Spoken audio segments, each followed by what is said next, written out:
Good afternoon, my name is Cheyenne Smeaton, and this is the vinegar and baking soda experiment.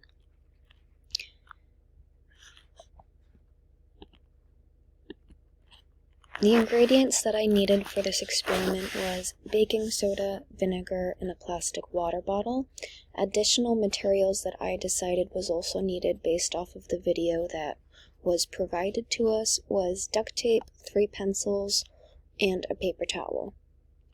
It's important to know that just in case you don't have those items, it could be useful for you to use in the future for this experiment. On the left-hand side, you can see a picture of what the rocket would be. This, again, is not my rocket. However, this would be an example of what the experiment would be at the end. The steps that we needed to take was place the empty water bottle on a clean surface. You definitely want to make sure that you have a large, open, clean surface area in order to perform this experiment, because this will make a little bit of a mess. If you are using the pencils and the duct tape, then you should tape 3 pencils around the water bottle evenly. So in the video provided to us for this week, you can see how the father and his son taped the pencils for a visual. Next, you would want to place a spoonful of baking soda onto the middle of a paper towel. You want to do the middle of the paper towel because you want to roll it kind of like a burrito afterwards. So once you get that baking soda onto the middle of the paper towel, you're going to roll it up, and then you're going to place that paper towel and the baking soda into the empty water bottle. Once it's placed into the empty water bottle, we are going to then pour the vinegar onto the bottle.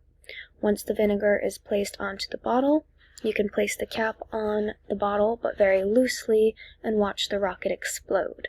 Now, when I was doing this experiment, I did not have an opportunity to do this outdoors, so I had to do it in my kitchen, which is why you'll see I did not dump the water bottle onto its cap and let it explode that way.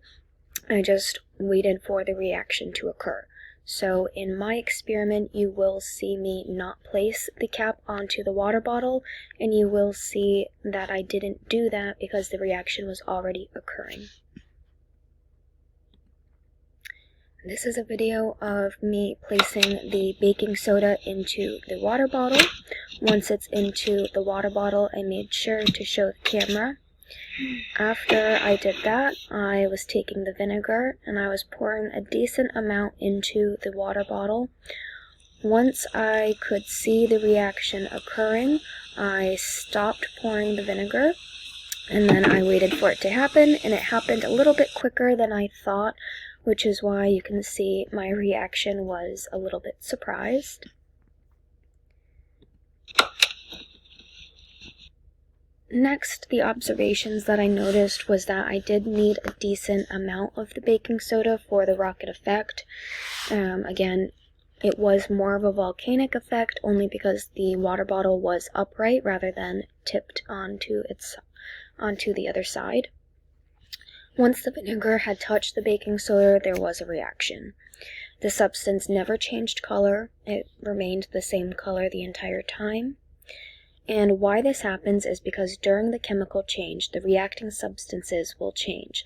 So the acid in this reaction would be the vinegar.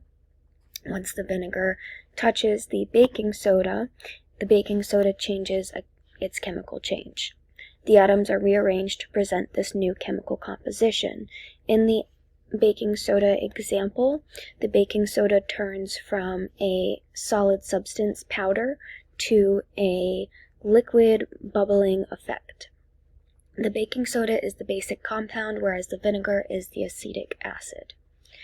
Next, you will see the end, and you can also note that my citations were from the learning materials this week, as well as the video that was provided to us. One last thing I would like to say during this experiment is that this is a very messy experiment, so again, please ensure that you have a clean surface area. And I did have to add a little bit more vinegar than expected because I wanted to make sure that the reaction was occurring. So maybe if I did not add as much vinegar, then the reaction wouldn't have happened right away and I wouldn't have been so surprised.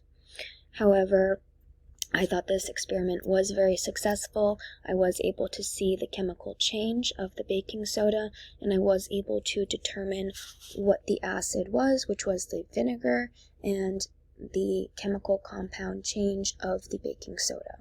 I hope everybody enjoyed my presentation this week, and I hope you have a great week. Thank you.